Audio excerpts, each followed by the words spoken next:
आप एनडीटीवी के हो, आप एनडीटीवी के हो, और आप लोग डाइवर्ट करने की कोशिश करते हो। पता नहीं आप यात्रा को दिखाते ही नहीं हो। आपको कहा गया है कि भाई यात्रा को दिखाओ मत। सोशल मीडिया में मतलब बवाल मचा हुआ है, तूफान आया हुआ है, मगर नेशनल मीडिया में कुछ नहीं दिखाया जाता। और फिर आप प्रेस कॉन्फ्रेंस में आते हो, कहते हो भैया चलो एक डिस्ट्रैक्शन मारते हैं, सीएम कौन होगा, पीएम कौन होगा। अगला सवाल आएगा पीएम कौन होगा, देख लेना, आएगा, पक्का आएगा कि डिस्ट्रैक्ट करना है भैया, सीएम कौन होगा, पीएम कौन होगा। फिर उसके बाद आएगा सवाल ऑपोजिशन यूनिटी नहीं है, वो भी आएगा। तो आप करिए जो आपको करना है, मुझे भी करना है काम। लोकवाणी से मनदीप पुनिया। हाँ जी, माइक दीजिएगा इनको जल्दी। सर नमस्कार। नमस्कार सर। सर मैं आपसे सवाल पूछना चाहता हूं कि आप लगातार कह रहे हैं कि डर का माहौल है, नफरत फैल रही है, डर का माहौल है। आपकी सरकार छत्तीसगढ़ में है, वहां पर सोनी सोरी जो कि इंटरनेशनल ह्यूमन राइट एक्टिविस्ट मानी जाती हैं, उनके घर की बिजली काट दी गई है, वो अंधेरे में रह रही हैं। अभी कुछ दिन पहले वहां पर एक 19 साल के आदिवासी लड़के का छत्तीसगढ़ पुलिस एनकाउंटर करती है। तो डर का माहौल भी आपको दिख रहा है। और क्योंकि इस यात्रा से आप कह रहे हैं कि सिविल सोसाइटी, पत्रकार, वकील, जो भी सेक्शन डरा हुआ है, उसके आप दिल की, उसकी मन की उसको डर को आप कम करना चाहते हैं।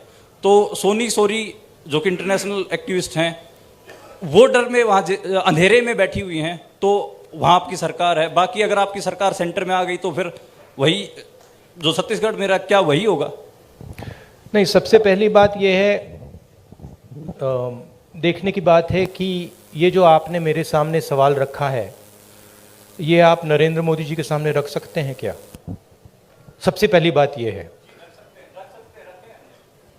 कहाँ रखे हैं आपने?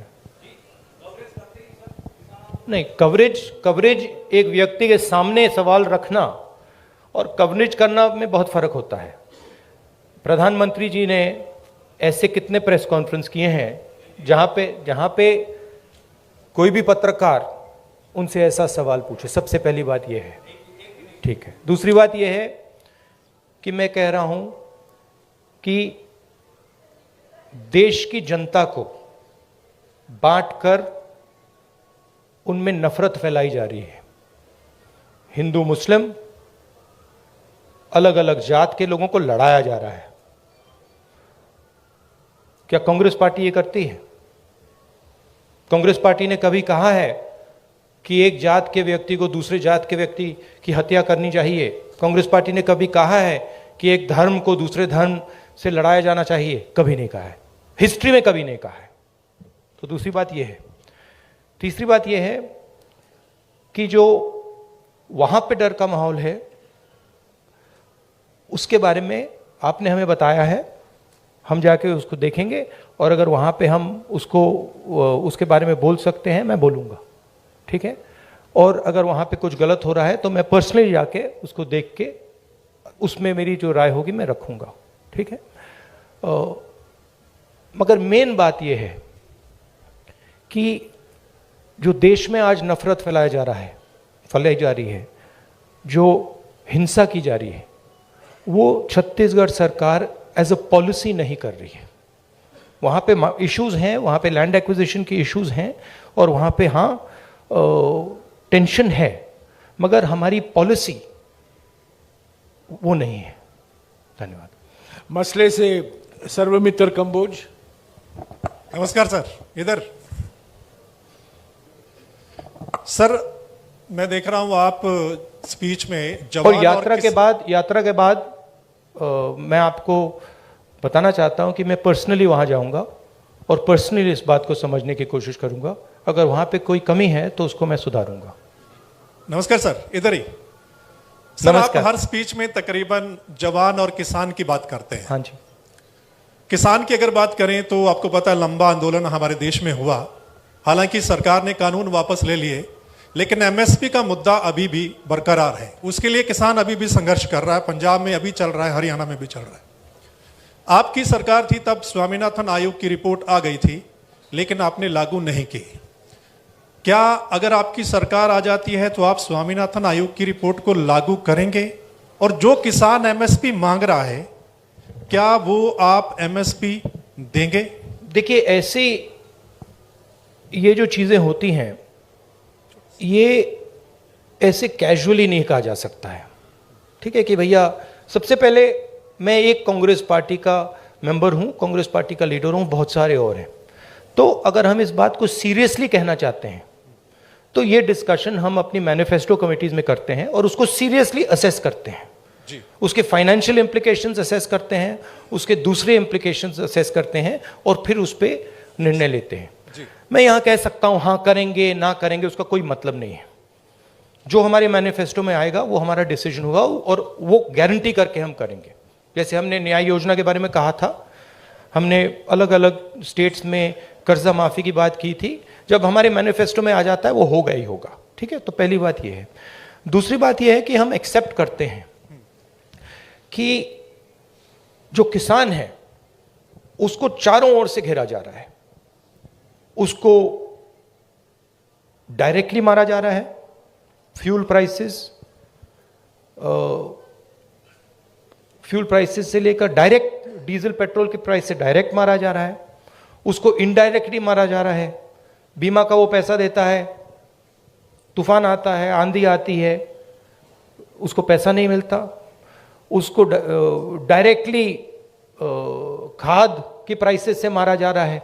तो हम एक बात एक्सेप्ट करते हैं कि जो हमारे देश की जो रीढ़ की हड्डी है, जो रीढ़ की हड्डी प्रोडक्शन करता है, जो हमें भोजन देता है, उस पर आक्रमण हो रहा है। वो जो 3 किसान की काले कानून थे, वो कानून नहीं थे, वो किसान को मारने के हथियार थे। जैसे डिमोनेटाइजेशन और गलत जीएसटी छोटे व्यापारियों को मारने के हथियार हैं, वो पॉलिसीज नहीं है, ठीक है। तो हम समझते हैं कि उनको प्रोटेक्शन की जरूरत है। और एक और बात, एक्सपोर्ट पॉलिसी भी उनको मारने का, उनसे चोरी करने का एक तरीका है, ठीक है। तो हम जानते हैं कि किसान पर आक्रमण हो रहा है और मैं आपको एक बात की गारंटी दे दूंगा कि कोई भी कांग्रेस पार्टी की सरकार आएगी, वो आक्रमण बंद होगा, किसान की रक्षा होगी, उसकी प्रोटेक्शन होगी। और अगर हम अरबपतियों का लाखों करोड़ रुपए कर्जा माफ कर सकते हैं तो हम किसानों की भी मदद कर सकते हैं। ये मैं आपको गारंटी करके दे सकता हूं। एमएसपी बहुत जरूरी मुद्दा है, उस पर हम चर्चा करेंगे, इंटरनल डिस्कशन करेंगे और उस पर हम निर्णय लेंगे। मगर मैं ऐसे प्रेस कॉन्फ्रेंस में इन चीजों के बारे में फ्लिपेंटली नहीं बोल सकता। मैं सीरियस आदमी हूं, मैं अगर मेरे मुंह से कुछ निकलता है तो क्रेडिबली निकलना चाहिए, सच्चाई निकलना चाहिए। नहीं, सप्लीमेंट्री नहीं, नहीं, एक सेकंड, जवान की बात करता हूं। जवान की बात, बेरोजगारी की बात बहुत ज्यादा, जिस स्टेट में आप बैठे हैं आंकड़ों के माफ हिसाब से कीजिएगा, टॉप पर नो है, सप्लीमेंट्री प्लीज, टॉप पर। नो नहीं, सप्लीमेंट्री नहीं, नहीं, एक हाँ, जवान के बारे में मैं आपको जी, बताता हूं। आपके जवाब दिया इन्होंने। एक सेकंड सर, आप कहते हैं कि कोई इंजीनियरिंग में जा रहा है, कोई मेडिकल करता है, आईएएस करना चाहते हैं, लेकिन जॉब्स नहीं है, यानी कि उनको पता नहीं कितनी जॉब्स हैं। तो आपके पास क्या ऐसा रोड मैप है? हमारे देश में हर साल लाखों ग्रेजुएट निकलते हैं, पोस्ट ग्रेजुएट निकलते हैं, सरकारी और प्राइवेट नौकरी में ऐसा कौन सा रोड मैप होगा कि हम उनको सेट कर पाएं? देखिए, ये देश अपने युवाओं से झूठ बोल रहा है, ठीक है। झूठ क्या है? मैं अब 3000 किलोमीटर चला हूं, युवाओं से मैं पूछता हूं, बच्चों से पूछता हूं क्या करना चाहते हो, 5 जवाब मिलते हैं। Engineer, doctor, lawyer, army, administration, ठीक है। और सारे के सारे, मतलब हजारों बच्चों ने मुझे ये 5 जवाब दिए हैं। रियलिटी ये है कि इनमें से 10% को, 15% को, ज्यादा से ज्यादा 10% भी मुश्किल है, 10% को इंजीनियर, डॉक्टर, लॉयर ये जॉब्स मिल जाएंगे, बाकी को नहीं मिलेंगे। तो इन सब के सपने टूटेंगे। मेरे पास एक बच्ची आई, कहती है मैं आईएएस में जाना चाहती हूं। मैंने कहा ठीक है बेटा, आईएएस में हर साल कितने लोग जाते हैं? मुझे कहती है 5 लाख लोग जाते हैं। मैंने उससे कहा नहीं बेटा, 5 लाख लोग नहीं जाते हैं, 150 लोग जाते हैं। रोने लग गई। तो ये देश अपने बच्चों से, अपने भविष्य से झूठ बोल रहा है और ये इनका दिल तोड़ेगा। हर रोज इनका दिल टूटता है, इनके सपने टूटते हैं। क्यों टूटते हैं? क्योंकि जो लोग इस देश को रोजगार दे सकते हैं उनकी हम मदद नहीं करते हैं, उनकी हम प्रोटेक्शन नहीं करते हैं, उनके स्ट्रक्चर के बारे में हम नहीं सोचते। रोजगार कहां से आएगा?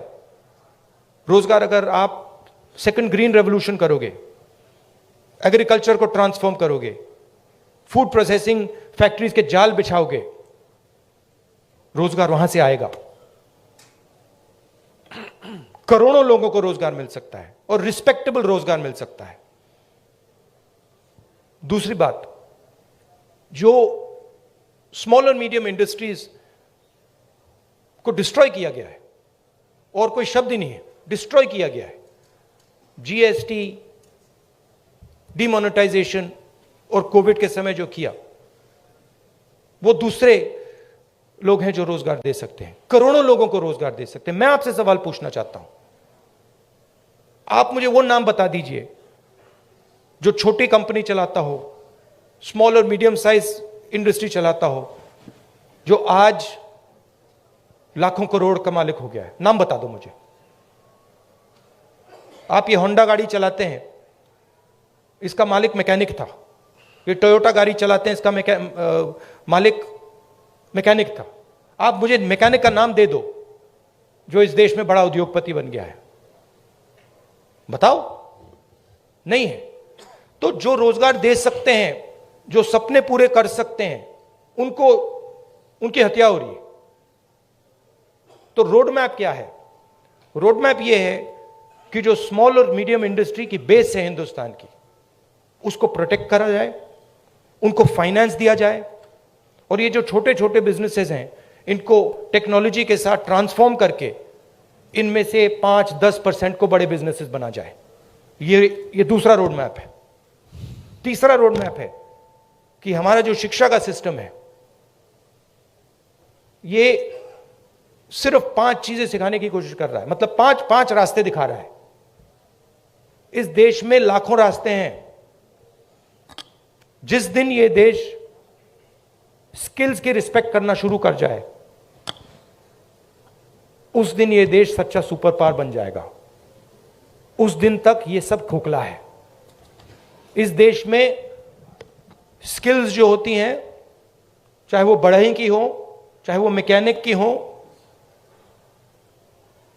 किसी की भी हो, चाहे वो किसान की हो, उसकी कोई इज्जत नहीं करता है, उसका मजाक उड़ाते हैं, देखो ये क्या कर रहा है।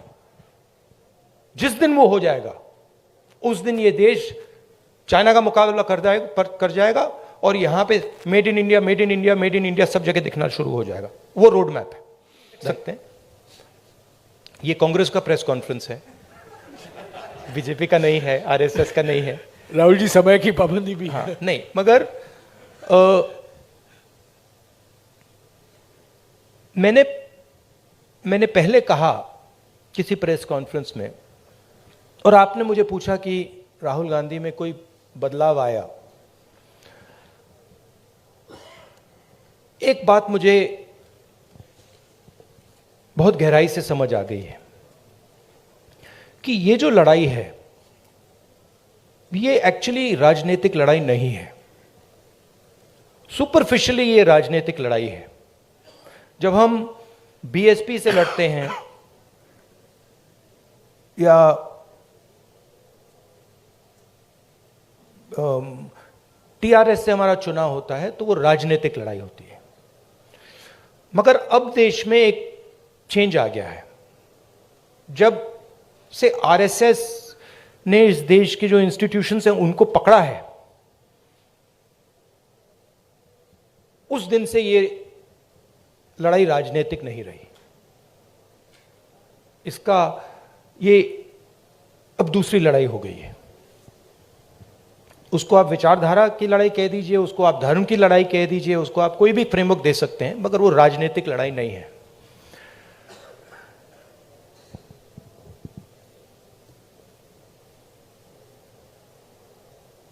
कांग्रेस पार्टी की अगर आप हिस्ट्री देखें,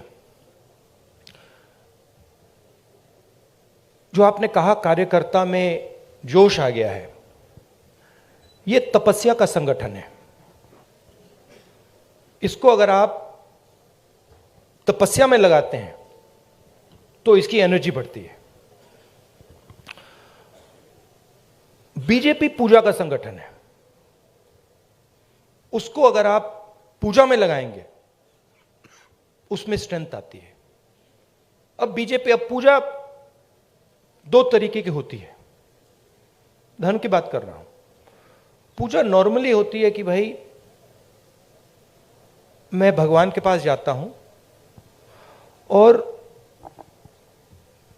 मैं उनसे कुछ मांगता हूं, मगर इनिशिएटिव जो पूजा करता है उसका होता है। ठीक है, आरएसएस की पूजा अलग है। आरएसएस चाहता है कि फोर्सिबली उनकी पूजा हो। मोदी जी चाहते हैं, इसलिए वो आपसे नहीं मिलते हैं, कि फोर्सिबली उनकी पूजा हो और देश में सब लोग उनकी पूजा करें। उसका रिस्पॉन्स एक ही हो सकता है, उसका रिस्पॉन्स तपस्या ही हो सकता है और कोई रिस्पॉन्स नहीं हो सकता है। और इसीलिए ये जो यात्रा है ये बहुत सक्सेसफुल है, क्योंकि इसमें सिर्फ कांग्रेस पार्टी तपस्या नहीं कर रही है, सिर्फ एक व्यक्ति तपस्या नहीं कर रहा है, इसमें लाखों लोग तपस्या कर रहे हैं। और इस यात्रा का मैसेज यही है कि जो मैंने अभी आपको बोला, जो आपने रोड मैप की बात पूछी, कि इस देश में तपस्या की रिस्पेक्ट होनी चाहिए, स्किल्स की रिस्पेक्ट होनी चाहिए, काम की रिस्पेक्ट होनी चाहिए। कांग्रेस पार्टी ये कहती है, हिस्टोरिकली ये कहा है, और बीजेपी कहती है, आरएसएस कहती है कि नहीं भैया, तपस्या की कोई रिस्पेक्ट नहीं होनी चाहिए, जो हमारी पूजा करेगा उसकी रिस्पेक्ट होगी। अब आप इस फ्रेमवर्क से नोटबंदी को देखिए, क्या नोटबंदी ने हिंदुस्तान के गरीब की तपस्या की रिस्पेक्ट की? बिल्कुल नहीं। वो तपस्या पर आक्रमण था। उसका मैसेज था किसान से, छोटे मजदूर से, छोटे व्यापारी से, भैया तू जितनी तपस्या करनी है तू कर ले, कुछ फर्क नहीं पड़ेगा, जला देंगे। और बीजेपी आरएसएस इस देश को फोर्स्ड पूजा की ओर ले जा रही है, धन का प्रयोग करके, इंस्टीट्यूशंस को कैप्चर करके, लोगों को डरा के, आप लोगों को डरा के। वो आपसे कह रहे हैं भैया तपस्या मत करो, आपसे कह रहे हैं आपकी जो तपस्या है, जो सच्चाई मतलब आपको अपने टेलीविजन स्क्रीन पे डालनी है, वो मत करो, मार देंगे, हमारी पूजा करो। इसीलिए प्रधानमंत्री जी आपके सामने नहीं आ सकते, क्योंकि उसमें आपकी तपस्या की झलक दिख जाएगी, कहीं ना कहीं से कोई सवाल पूछ जाएगा। तो ये लड़ाई है पूजा और तपस्या के बीच में। हमारा संगठन तपस्या का है, और अगर हमारे संगठन में कमी है तो तपस्या की कमी थी, और उस यात्रा ने इसको क्लियर कर दिया है कि यह तपस्या का संगठन है, वो पूजा का संगठन है। उनका वो काम है, हमारा ये काम है। आपने शिव जी की फोटो देखी होगी, ये आपने देखा है, ये सिंबल देखा है आपने, शिव जी की फोटो में देखा है। इसका मतलब क्या है, कोई बता सकता है? आप कहेंगे आशीर्वाद। आशीर्वाद नहीं है, ये अभय मुद्रा है, डरो मत। ये तपस्या का सिग्नल है, अपना काम करो, तपस्या करो, डरो मत। इसीलिए तो कांग्रेस का ये सिंबल है। नहीं, आप हंस रहे हो, मैंने रिसर्च किया है, ये सिंबल कहां से आया, कैसे आया, मैं आपको किसी दिन बता दूंगा, आप हैरान हो जाओगे। अच्छा, आपने गुरु नानक की फोटो देखी है? उसमें भी आपने देखा होगा, देखिए ना। बुद्धा की फोटो देखी है, उसमें भी अभय मुद्रा। महावीर जी की फोटो देखी है, उसमें भी अभय मुद्रा। तो तपस्या डर में बहुत बड़ा गहरा लिंक है, और ये चाहते हैं, और ये इन्होंने पहले भी किया था। फ्रीडम की जो लड़ाई थी, आजादी की जो लड़ाई थी, वो तपस्या की लड़ाई थी, और इन्हीं लोगों ने अंग्रेजों से पूजा करवाई थी। तो हिस्ट्री है ये, उसको मिटाया नहीं जा सकता, रिपीट हो रही है। आपकी टी शर्ट बहुत चर्चाओं में है, और खास तौर से मुझे आप लोगों ने डांट भी पड़वा दी, और ये डांट पड़वा दी आपने मुझे। टी शर्ट कर करके मामा ने डांट मार दी मुझे कि तुम कैसे घूम रहे हो। राहुल जी, बताओ। सवाल मेरा यह है कि ये यात्रा जो है राहुल गांधी की इमेज बदलने में कितनी कामयाब रही है? चर्चा ये भी है राहुल गांधी की इमेज बदली है। राहुल गांधी आपके दिमाग में है, मैंने मार दिया उसको, वो है ही नहीं, मेरे माइंड में है ही नहीं, गया वो, गया। जिस व्यक्ति को आप देख रहे हो वो राहुल गांधी नहीं है, वो आपको दिख रहा है। बात नहीं समझे आप? हिंदू धर्म को पढ़ो थोड़ा, शिव जी को पढ़ो, समझ आ जाएगी बात। ऐसे मत, हैरान मत हो, हैरान मत हो। राहुल गांधी आपके दिमाग में है, मेरे दिमाग में है ही नहीं। राहुल गांधी बीजेपी के दिमाग में है, मेरे दिमाग में है ही नहीं। इतना मतलब हैरान क्यों लग रहे हो आप? शुक्रिया शुक्रिया प्रदीप। इमेज का मुझे कुछ Supplementary लेना देना बात- नहीं है, इमेज में कुछ इंटरेस्ट नहीं है। जो इमेज आप रखना चाहते हो रख दो, अच्छी रखनी है रख दो, खराब रखनी है रख दो, वो आपका है, मेरा नहीं है, कोई फर्क नहीं पड़ता मुझे अपना काम करना है। हरियाणा का मैं आपको बता देता हूं, और सिर्फ हरियाणा का नहीं, नॉर्दर्न बेल्ट में एक्चुअली काफी हैरान हुआ कि आप लोगों ने कहा था कि नॉर्दर्न बेल्ट में रिस्पॉन्स अच्छा नहीं आएगा। नॉर्दर्न बेल्ट में सदर्न बेल्ट से अच्छा रिस्पॉन्स आ रहा है। यूपी में आपने देखा, पता नहीं देखा या नहीं, यूपी में, मध्य प्रदेश में, राजस्थान में और हरियाणा में ट्रिमेंडस रिस्पॉन्स है, बहुत अच्छा रिस्पॉन्स है। तो यहां पॉजिटिव ही होगा, कांग्रेस पार्टी की सरकार आएगी विदाउट डाउट। मगर मेरे लिए वो ज्यादा इंपॉर्टेंट नहीं है, फ्रैंकली मैं आपको बताऊं। चाहे वो मध्य प्रदेश की बात हो या हरियाणा की बात हो, मुझे इंटरेस्ट इस बात में है कि कांग्रेस पार्टी की कैसी सरकार आएगी। और मैं उस बात को गारंटी करना चाहता हूं कि कांग्रेस पार्टी की सरकार हरियाणा में आए, मध्य प्रदेश में आए, तो वो किसानों की सरकार हो, रिस्पेक्ट की सरकार हो, सब लोगों को सुनने की सरकार हो। मुझे उसमें इंटरेस्ट है, क्योंकि आप सवाल को गलत जगह रोक देते हो। सरकार किसकी आएगी? नहीं, सरकार आने के बाद वो सरकार 5 साल क्या करेगी, उसमें इंटरेस्ट है मुझे। आपने कहा कि अब लड़ाई तपस्या की है, राजनीतिक नहीं, तो क्या अब आप तपस्वी हो गए हैं? नहीं, मैं तपस्वी था, आप भी तपस्वी हैं। ये देश तपस्वियों का देश है। जैसे लोगों ने कहा कि देखो राहुल गांधी कितने किलोमीटर चल गया, लोग ये क्यों नहीं कहते कि देखो किसान कितने किलोमीटर चलता है? हिंदुस्तान का कोई भी किसान नहीं है जो मुझसे ज्यादा नहीं चला है, एक नहीं है। हिंदुस्तान का ऐसा आप एक मजदूर नहीं मिलेगा आपको जो मुझसे कम चला है। हम ये क्यों नहीं कहते देखो देखो मजदूर कितने किलोमीटर चला है? क्योंकि हम तपस्या की रिस्पेक्ट नहीं करते हैं, मैं करता हूं। तो ये चेंज लाना है, और ये देश तपस्वियों का है, ये देश पुजारियों का नहीं है। रियलिटी इस देश की ये है। और अगर जैसे मैंने कहा इस देश को सुपर पावर बनना है, जो आप कहते रहते हो, तो तपस्वी की रिस्पेक्ट करनी पड़ेगी, उत्पादक की रिस्पेक्ट करनी पड़ेगी, उससे गले मिलना पड़ेगा, बैंक के दरवाजे उसके लिए खोलने पड़ेंगे, उसकी प्रोटेक्शन करनी पड़ेगी।